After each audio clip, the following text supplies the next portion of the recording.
Hello Libra, welcome to Dove and Serpent Tarot. My name is Paul.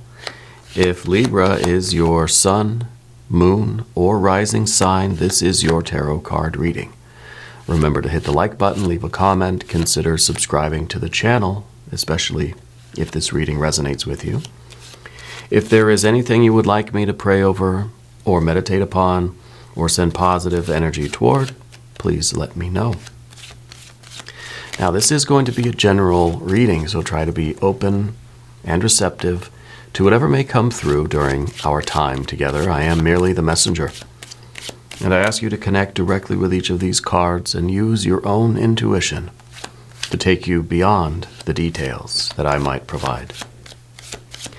And remember, Libra, that the most important part of any tarot reading is you.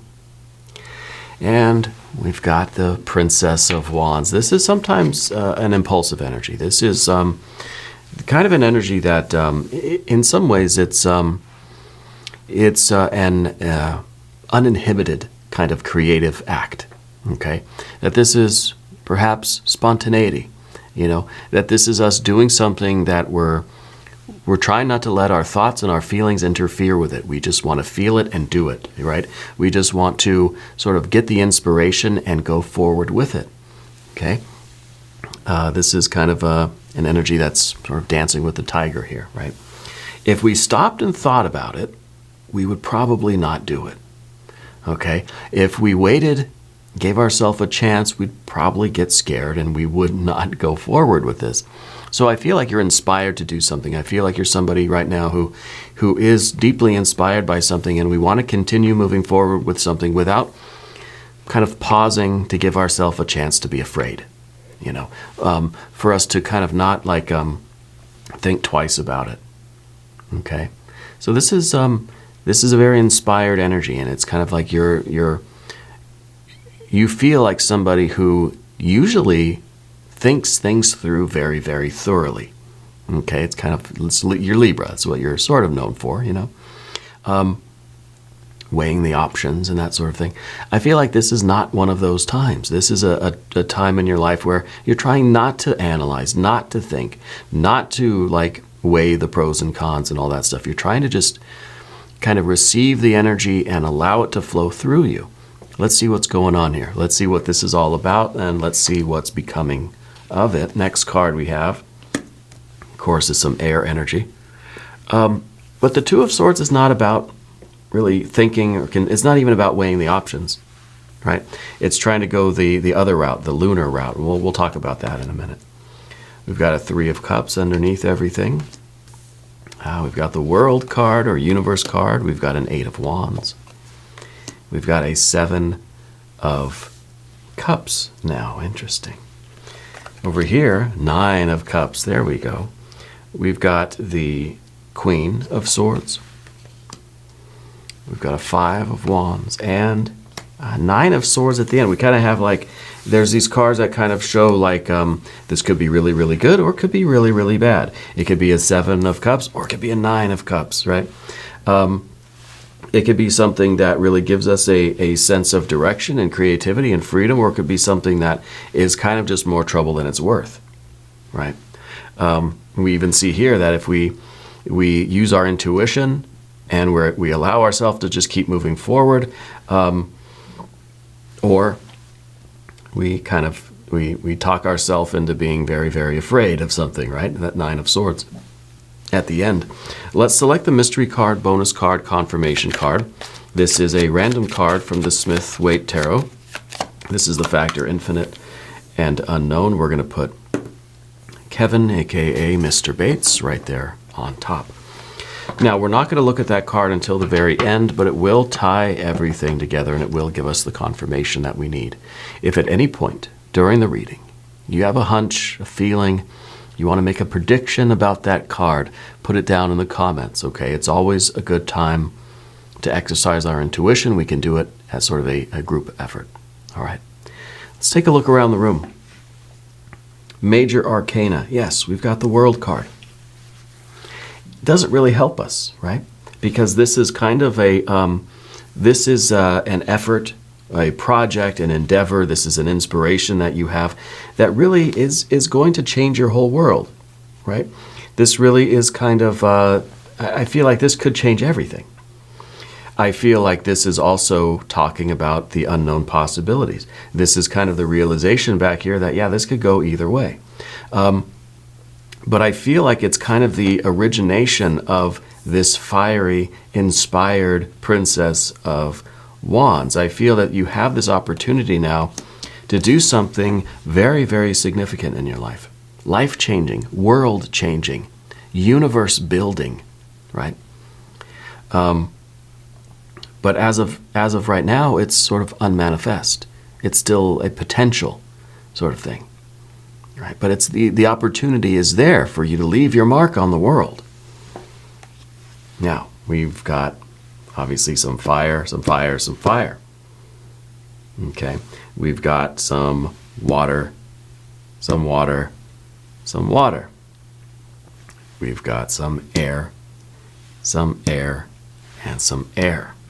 Okay, very interesting that we have the triple trinity of things here. We've got 3 fires, we've got 3 waters, we've got 3 airs, and then of course our earth/spiritual energy with the major arcana, the universe card in the background. And that's the only earth energy that we have, okay, or earth style energy. Otherwise we have the triple trinity.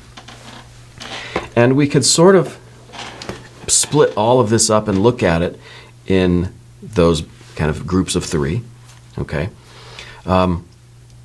And I think that, in a certain sense here, we've got this idea that that there is either a kind of it's almost like a point, a counterpoint, and then the transcendent point. It's kind of the dialectic here.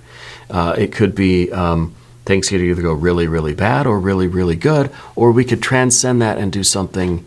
There's a third option kind of thing, So I kind of like that we have the trinities here, that we have these 3 things, not just what's expected and what's not expected. And I think even the trinity itself is suggested by the 2 of Swords, because the 2 of Swords is kind of saying that, look, there's either one path or the other path. It's either yes or no, either go or you don't go. It's either left or right, up or down. It's the duality, right? But the 2 of Swords shows us that crescent moon at the very top.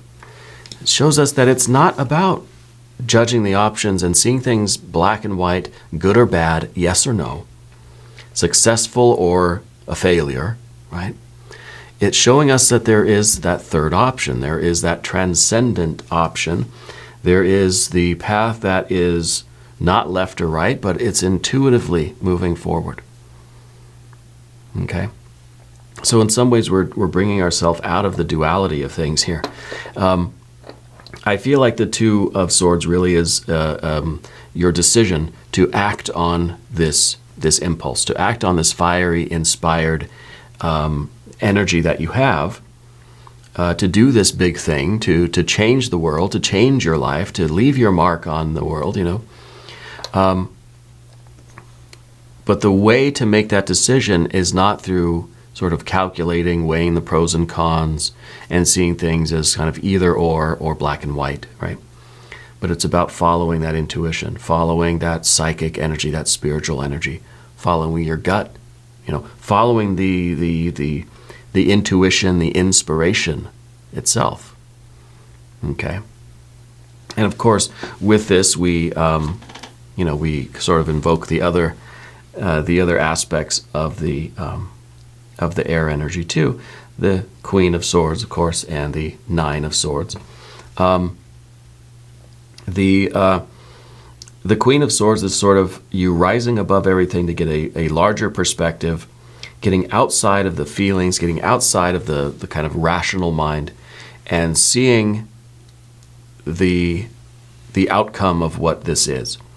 Kind of with the Queen of Swords, you're getting the perspective of the past as well as the future.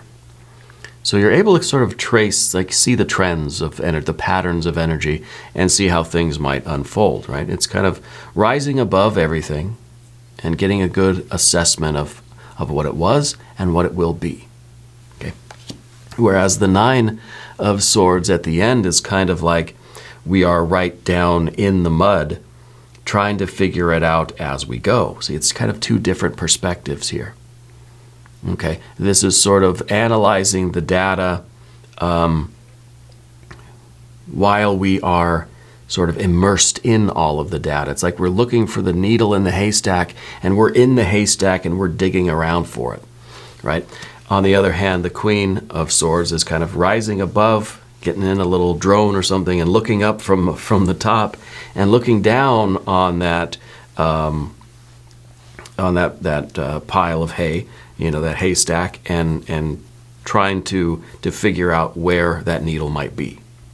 Okay, so it's two different perspectives. This is really immersed, that's a first person sort of thing, and this is getting that almost a third perspective, third person perspective. Okay. Down beneath the surface, we've got this Three of Cups. Three of Cups suggests that this might be a family thing. It might be something that is at least, if it's not directly related to your family, it's related to your sense of community with the larger world. Okay? It's something that is going to sort of connect you with other people. Okay? It is the potential for great celebration, right? It's the potential for really in the moment getting a lot of hugs, a lot of love, really connecting with people in that sort of in the immediate sense, right here, right now. You're connecting with other people. There's a group of you, and everybody's kind of cheering, celebrating. We see some contrasting water energy too, especially with the Seven of Cups, which is kind of the opposite of that. Everything is sort of decaying and rotting and falling apart, and it really is kind of an opposite feeling of celebration, right? It's really a lamentation. It is suffering. It is just decay and rot.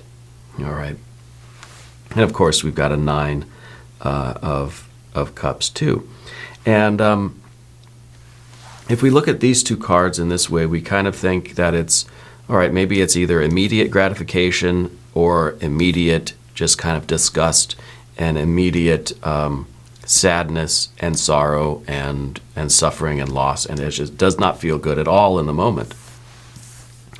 The Nine of Cups, however, is kind of showing us that there is, of course, the potential for immediate gratification, but then what about the long-term sort of thing, right? Because the Nine of Cups here, this is really the best card of the tarot.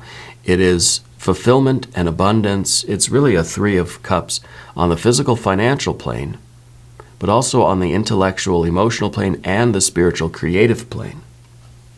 So it's kind of like we're getting away from this idea that if it feels good now, then it must be good. If it does not feel good now, then it must be not good, right?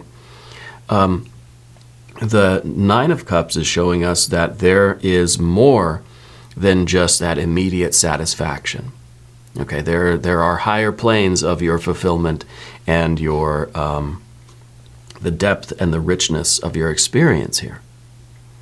Okay, so it really it's we're getting out of the either or, and we're saying, well, yeah, maybe it's going to be a little bit of both in the immediate, but there are higher planes of the of results here. Okay, and of course, with the fire energy, we feel this impulse, and it really could be perhaps something that is our efforts are sort of lost, sort of scattered, sort of dissipating in too many different directions, right? Or we're learning how to control this impulsive, this creative fire, whatever this really is, that's firing you up, and learning how to direct it in a very appropriate way. Okay, because the card here, this card is kind of, do we control the impulse? Well, this might be too much control, this might be too little control. Right? And again, I think all of these cards interconnect. There's a reason why there's 3 sets of 3. The intuitive long-term satisfaction, the overall sort of life fulfillment. This is the dream that keeps on dreaming, the happiness that keeps on happening. And I think that this is sort of allowing you to follow your intuition, and almost takes you out of the moment, but in a good way, right? Because it's not so much about what it feels like right now in the moment, but perhaps what the longer, more lasting results are. Does that make sense? Let's talk about the universe card. I feel like this is kind of a risky thing that you're going to do. I feel like this is really that big opportunity that you have, but it's the more change that could result from this. I think the larger the feeling of anxiety. Okay, this is the whole world. This is the whole universe, right? Something this big is going to cause really big feelings, really big anxiety. Okay, so I really feel that you're kind of on the cusp of a decision. You're kind of on the fence about taking some action in your life that really has the potential to change everything. I think it will change everything. But is it for the better or for the worse? Okay, I think that's kind of your dilemma right now, and I think you're trying to avoid the intellectual reasoning, the sort of calculation, right? Because the more we think about it, the more it seems like it's not really a very good risk to take. We start sort of looking forward through our rational mind. We start looking at, this is just not going to turn out well. Okay, the odds are that this is going to be kind of a 7 of cups, that this is not going to feel good, that this is not going to work out the way we want it to. The more we think about it, the more we start to kind of reason it out and think of it logically, and it seems like we're headed in this direction. This is what the mind kind of is telling you, right? But I feel like the inspiration here is sort of telling you that, look, the potential for the success, the potential for the fulfillment, the long-term gratification, the long-term depth and meaning of your life is worth the risk that it might be a 7 of cups, that it might not be as satisfying as we had hoped. Okay, there's always a chance of you're dancing with a tiger, right? But I feel like this is the opportunity of a lifetime. Okay, and we can say, well, it's got the potential to be really, really great, but there's a chance it's going to be absolutely miserable. So what do we do, right? We've got the 8 of Wands up at the top here. Sometimes this is that card of anxiety. Okay, because you're kind of bursting at the seams with this creative energy. We got the jazz hands, we're tap dancing on the shag carpet. We want to do something with this, but it's kind of like you start to take a step forward and then you pull yourself back and you say, I don't know. In some ways, I feel like your instinct is to just go. But I feel like it is sort of that rational mind that's pulling you back and saying, no, well, wait a minute, let's think about this. Let's look at it from different angles. Let's get that higher perspective. But again, the more we do that, the more we start to kind of think that it's not going to be fun, right? We start to overthink something, and we think of all the ways in which it can go horribly wrong. Okay? And then our heart and our mind are just in the swamp, in the quicksand, and then we're not going to take action, and we're not going to do this thing. Okay? But I think if you sort of listen to your gut, listen to your intuition, I feel like it's showing you that the potential for greatness here is undeniable. Okay, now, the tarot's not going to tell you what to do. I'm not going to tell you what to do. I feel like you're on the fence about something. Okay, maybe this has something to do with a relocation, moving your home somewhere. I kind of get this feeling of like a really, really big shift in your life. Yeah. Really, really big shift. And of course, there's fear, there's doubt, there's worry, there's anxiety for sure. Is that going to go away if you decide not to do it? I don't know. I don't think so. I think if we decide not to do something, then we're going to be left with this kind of grief of like wondering, what if, like maybe it could have been, right? And so it almost feels like you're going to go forward with this just to see how it turns out. Crossing our fingers, hoping for the very best, trying our very best to make it, as satisfying, as fulfilling, as enriching as this Nine of Cups sort of wants it to be.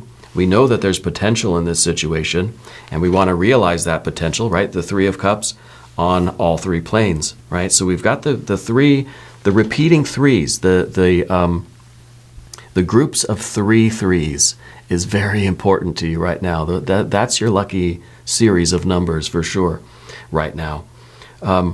It feels like the only satisfying thing is for you to go forward with this, even if it fails, but at least you're not left wondering what could have been. You see. Let's talk about the Five of Wands in the position of the difficulty, in position of the obstacle. It's Saturn and Leo. It's kind of a restrictive fire energy. It's sort of like holding the reins on this. It's sort of holding the reins on the Princess of Wands that really just wants to kind of rush forward and do something. This is you kind of holding that energy back. So I think in a lot of ways, the difficulty for you is to kind of let go of this restraint. Okay? And usually, I don't feel like the tarot very often counsels a letting go of restraint. If anything, the tarot is one that kind of says, maybe we should be cautious. Maybe we should hold ourselves back a little bit. But I kind of feel right now that this Five of Wands is saying you got to turn up the heat. See? That there's a lot of things that kind of are telling you not to do something. And the more we think about it, the more we come up with a lot of reasons not to do it.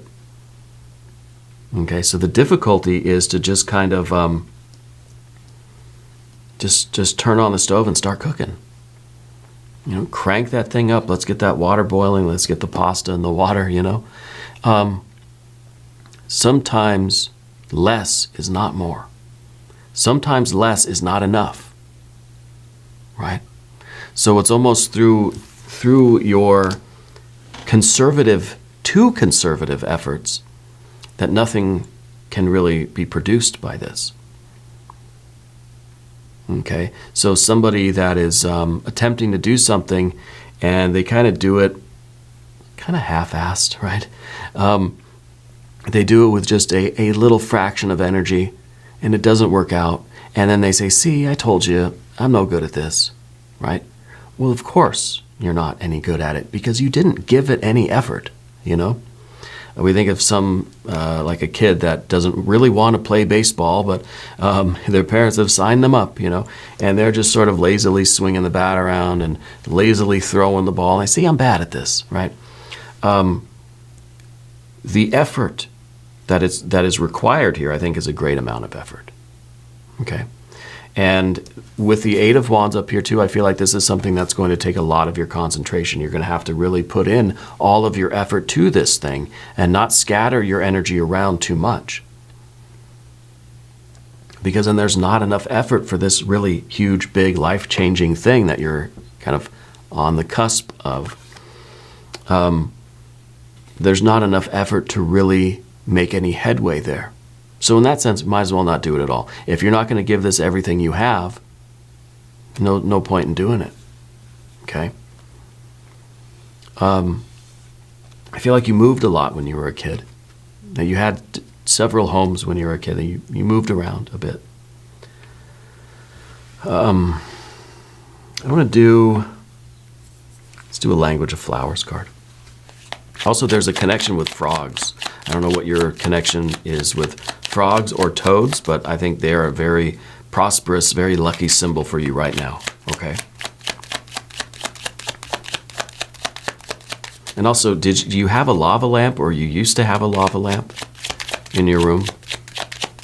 I'm seeing I'm kind of feeling the heat that those things used to give off. Our language of flowers, stop, slow down. The pace must abate before it's too late. See, this is saying slow down. I just got through saying that it's time to speed up, right? And now here we are, and maybe this is sort of an energy that's coming from your kind of, I mean, it's the difficulty here, I think, is not you slowing down.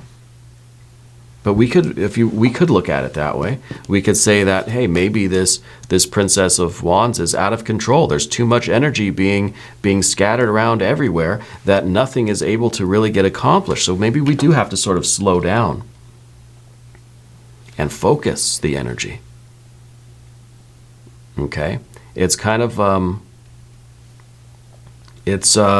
in music, and I play the drums, and one of the things my drum teacher used to say to me was that it's what you've got to try to learn is how to play slow but with great force, slow and loud, right? And then also play quietly but very, very fast. It's not easy to do that, right? When you're playing very, very fast, you have a tendency to get loud. When you're playing, very slowly, it kind of feels softer, And so maybe that's it. Maybe it is an idea of slowing down your efforts, slowing down your mind, slowing down the outpouring of energy, but making it more powerful. It's not about it's not about hitting the nail 1,000 times. It's about hitting it once or twice and getting it driven in, It's about the intensity of your efforts rather than the kind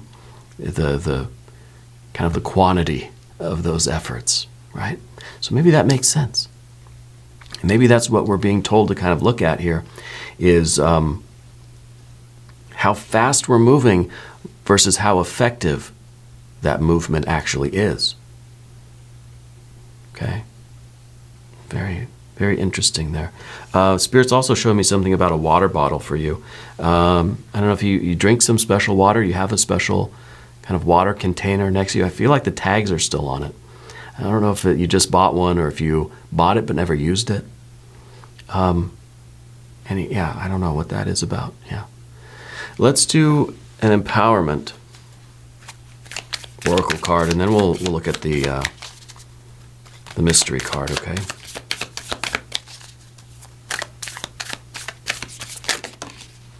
What do we have here? Boundaries. The vine and the fence. I set healthy boundaries. My inner self is supported by firm boundaries that protect me. I am a vine that grows to my highest height on the fence of healthy boundaries. Interesting, the healthy boundaries. How does this apply to our reading? How are the boundaries? Boundaries of our own kind of energies. Having some sort of structure upon which we can kind of grow and climb, right? If we're doing all of this kind of building, we need some sort of scaffolding. We need some sort of foundation. Yeah. And maybe that foundation for you is this Three of Cups, right? Maybe this is the idea of connection, of community, of family. Yeah. Maybe even this universe card is talking about boundaries. Very often, the universe card is about not having any, right? We think of the vast, infinite universe. And are we just out there like a pinball getting just tossed around in this vast universe? Is this maybe implying that part of your work here, part of this really huge change that you're on the cusp of, involves you establishing some boundaries? Maybe you choosing where to build your fences is the big life-changing decision for you. Could be. Let's look at the mystery card. I want to see some sort of signal here about, what it is you're being encouraged to do. Are we encouraged to speed up or slow down? More intensity but with, less frequency, lower frequency, right? Are we being encouraged to assess our boundaries, to create more boundaries? If you have a prediction for this card, go ahead and put it in the comments. I don't know. Maybe it'll be an ace of something. Let's see. 10 of Cups. I think that really does sort of indicate the success and the fulfillment that you are headed toward. To me, this is kind of a card that says you got to do this. Right? There's only one way for you to realize this picture perfect happiness. Right? This is just that life for which we are eternally grateful and thankful for. We're enjoying it. You got your pets, your plants, your people. This is kind of like your own like forever home. Kind of like you've put up your boundaries, and now you're here and you're safe and it feels good and you've got your people with you, you've got your connections, and maybe this is, literally about you finding, that forever home. But I feel like this is a confirmation that just do it, right? That you're getting that encouragement to say this is what you're headed toward, and the only way to realize this is to go forward in the correct way with this plan of yours, with this impulse, this inspiration of yours. Not even a plan, really. I don't know that you have a plan. I think you have the inspiration. Okay, you got to know when to speed up, slow down, when to hit harder, when to hit softer, and any combination of those dynamics. But this is where you're going. I think this is a huge victory for you. I think it does involve boundaries. It involves your sort of, your kind of lifelong happiness. Yeah. We're going to do an extended reading too, if you want to stick around. There's a link up top. There's one down below. New readings for Libra are on Wednesdays and Saturdays. Be sure to watch both readings. Yeah. If you haven't subscribed yet, please do. It is totally free. Doesn't cost anything. Leave a comment and let me know how you're doing. Let me know where in the world you're watching from. I want you to know that you're the most important part of Dove and Serpent Tarot. I thank you and I love you, and we're all in this together.